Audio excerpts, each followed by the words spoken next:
ഒരു പ്രായം ആകുമ്പോഴേ നമ്മൾ രാഷ്ട്രീയത്തിനൊക്കെ അതീതമായിട്ട് ഇപ്പം നായനാരും ഒക്കെ രാഷ്ട്രീയത്തിന് അതീതമായിട്ട് എല്ലാ രാഷ്ട്രീയ പാർട്ടികളിൽപ്പെട്ട ആളുകളുടെ ആദരം ഏറ്റുവാങ്ങി ഒരു ആചാര്യ സ്ഥാനത്ത് നിൽക്കേണ്ട ആളുകളെ ഈ ചെറിയ പാർട്ടി പൊളിറ്റിക്സിൽ നിന്നൊക്കെ മാറി വേറെ ഒരു ലെവലിലേക്ക് ഉയരണം എന്ന് അങ്ങനെ ഒരു ചിന്ത ലീഡർക്ക് ഉണ്ടായിട്ടില്ല. കാരണം ലീഡർക്ക് എപ്പോഴും ഈ പ്രായോഗിക രാഷ്ട്രീയത്തിൽ തന്നെ ഇടപെടണം എന്ന് ഞാൻ 1903 ഇലക്ഷന് ശേഷം ഞാൻ പറഞ്ഞ ഇനി ഇലക്ഷൻ ഇല്ല, ഞാൻ സജീവ രാഷ്ട്രീയത്തിനില്ല.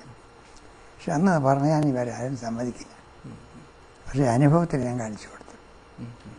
വളരെ പ്രസാദാത്മകമായിട്ട് സംസാരിക്കുകയും എപ്പോഴും ചിരിക്കുകയും ചെയ്യുന്ന ഒരു ലീഡറുടെ മുഖമാണ് എല്ലാവരുടെയും മനസ്സിലുള്ളത്. എങ്കിലും അതിൻ്റെ ഉള്ളിൽ ഈ പ്രസാദത്തിൻ്റെ ഒക്കെ അകത്ത് എന്തെങ്കിലും ഒരു വേദന ഉണ്ടെങ്കിൽ അതെന്താ? വേദന എൻ്റെ വൈഫ് പിരിഞ്ഞു പോയത്, അവരുടെ മരണം. അല്ല, രാഷ്ട്രീയ കാര്യത്തിൽ ലീഡർക്ക് ഒരിക്കലും ഒരു വേദനയും കൊണ്ടിട്ടില്ല. അത് ഈ ചിലർ ചെയ്യും, അതൊരു ചൈവാണ്. എല്ലാ കാലത്തും ഈ ലീഡറെ ഈശ്വരവിശ്വാസം കാര്യമായിട്ട് തുണച്ചിട്ടുണ്ട്. ലീഡർക്ക് ഈശ്വരവിശ്വാസവും ഒരുപക്ഷെ കല്യാണിക്കുട്ടിയമ്മയുടെ ഒരു പിന്തുണയുമായിരിക്കും ലീഡറുടെ ജീവിതത്തിലെ ഏറ്റവും വലിയ രണ്ട് ശക്തികളെന്ന് തോന്നിയിട്ടുണ്ട്. എനിക്ക് അങ്ങനെ അടുത്ത് പെരുമാറിയപ്പോൾ തന്നെ അങ്ങനെ തോന്നിയിട്ടുണ്ട്. അങ്ങനെ ഈ ഈശ്വരൻ തന്നെ ലീഡറെ കൈവിട്ടു എന്ന് തോന്നിയ ഏതെങ്കിലും സന്ദർഭമുണ്ടോ? ഇല്ല. ഈശ്വരൻ പ്രധാനപ്പെട്ട സന്ദർഭത്തിൽ രക്ഷപ്പെടുത്തിയിട്ടുണ്ട്. അപകടമുണ്ടായതിനെയാണ് ഉദ്ദേശിക്കുന്നത്. എൻ്റെ കുട്ടികളെ വരെ ഭഗവാനാണ് രക്ഷിച്ചത്. ഗുരുവായൂരപ്പന്റെ ഏറ്റവും അറിയപ്പെടുന്ന ഡിവോട്ടി കെ കരുണാകരനാണെന്ന് വേണമെങ്കിൽ പറയാം. ഗുരുവായൂരിലെ അഹിന്ദുക്കൾക്ക് പ്രവേശനം അനുവദിക്കണം എന്ന ഒരു ഇഷ്യൂ വന്നിരുന്നു. അതിൽ വ്യക്തിപരമായ അഭിപ്രായം എന്താണ്? ഞാൻ എല്ലാവർക്കും പ്രവേശനം കൊടുക്കുന്ന ആളായിരുന്നു. ഈ പട്ടികജാതിക്കാർ അവർക്ക് ഈ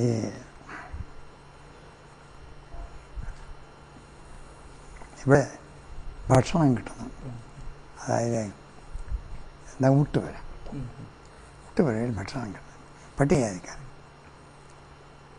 അദ്ദേഹം എതിരെ ഞാൻ ഇടപെട്ട് അവരെ കൊണ്ട് സമ്മതിപ്പിച്ച് അവർക്ക് അവിടെ ഇരുത്തി ഒരുമിച്ചിരുന്ന് ബ്രാഹ്മണരുടെ ഒരുമിച്ചിരുന്ന് ഊട്ടുപുരയിൽ ജോലി കൊടുത്ത് ഭക്ഷണം കൊടുപ്പിച്ച്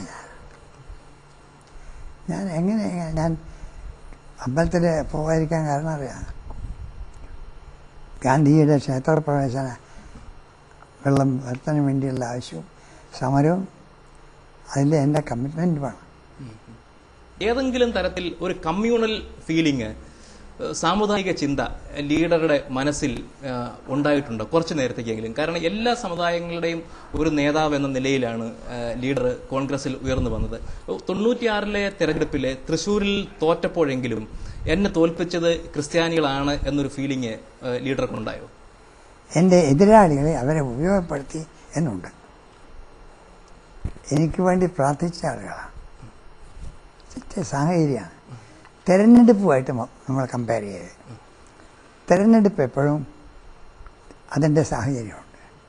അതുകൊണ്ട് അതുപോലെ ലീഡറുടെ സമയത്ത് ഇപ്പോൾ പനമ്പള്ളി ആണെങ്കിലും AKG ആണെങ്കിലും EMS ആണെങ്കിലും ലീഡറാണെങ്കിലും ഏറ്റവും എതിർക്കുന്ന രാഷ്ട്രീയ നേതാക്കളെ പോലും മോശമായ ഒരു പദപ്രയോഗം അവർക്കെതിരെ പ്രയോഗിച്ചിട്ടില്ല. പക്ഷെ ഇപ്പം രാഷ്ട്രീയം വന്നിട്ട് അതൊക്കെ വിട്ടുപോകുന്നു എന്ന് ലീഡർക്ക് തോന്നിയിട്ടുണ്ടോ? അതിൽ ഞാൻ പറഞ്ഞ എൻ്റെ മനസ്സിൽ ഉള്ള വേദന രാഷ്ട്രീയത്തിൽ വരുന്ന മാറ്റങ്ങളാണ്. ഇന്ത്യക്ക് നേതൃത്വം കൊടുക്കാൻ കഴിയുന്ന ഒരു രാഷ്ട്രീയ പ്രസ്ഥാനം കോൺഗ്രസ് ആണെന്ന് ഞാൻ ഇപ്പോഴും ആവർത്തിച്ച് പറയുമ്പോൾ അത് ഉറപ്പിച്ച് പറയാൻ കഴിയാത്ത സാഹചര്യത്തിലേക്ക് ഇന്ത്യൻ രാഷ്ട്രീയം നീങ്ങുന്നു. അതിലെനിക്ക് വേദനയുണ്ടെന്ന് പറഞ്ഞു. ഇപ്പോൾ കേരളത്തിലെ കോൺഗ്രസ് പഴയത്ര ശക്തമല്ല. കേരളത്തില് എനിക്കൊരു ദുഃഖമുണ്ടായി അതില് കെ കരുണാകരന് എന്തെങ്കിലും പങ്കുണ്ടോ? ഇല്ല. എന്നെ പുറത്താക്കിയ ആളുകൾക്ക് പങ്കുണ്ട്. കാരണം ഞാൻ പോയപ്പോഴാണല്ലോ ഇങ്ങനെ ദുർബലമായി. കോൺഗ്രസിലേക്ക് തിരിച്ചു വരണമെന്നുള്ളൊരു ആഗ്രഹം ലീഡറുടെ മനസ്സിലുണ്ടെങ്കിൽ അതിന് ലീഡർ ആയിരിക്കുമോ മുൻകൈ എടുക്കുക, അതോ ഇപ്പോൾ കോൺഗ്രസിൽ നിൽക്കുന്ന ആളുകളാണ് മുൻകൈ എടുക്കുക? ഞാൻ വഴി കോൺഗ്രസിനെ രക്ഷപ്പെടുത്താമെന്ന് എനിക്കും ബോധ്യമായ, മുൻകൈ എടുക്കാൻ പോലും എനിക്ക് വിരവില്ലാത്ത.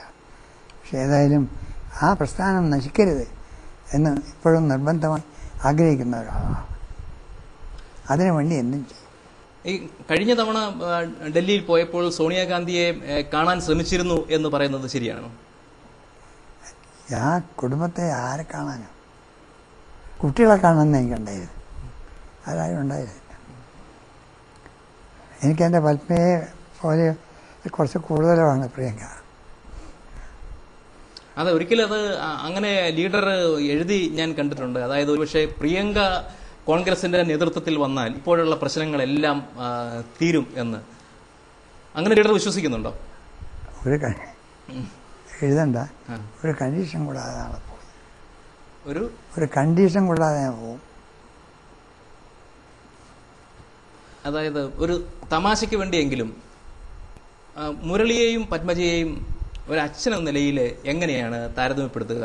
അവരെ രാഷ്ട്രീയ നേതാക്കൾ എന്നുള്ള നിലയിൽ എങ്ങനെ താരതമ്യപ്പെടുത്തുക? മക്കളെന്നുള്ള നിലയിൽ, അല്ലാതെ ഞാൻ മറ്റേ താരതമ്യപ്പെടുത്തിയിട്ടില്ല. മക്കളെന്നുള്ള നിലയിൽ മുരളിയും ആൺമകനും മൂത്ത മകനും പത്മജ രണ്ടാമത്തെ മകള്.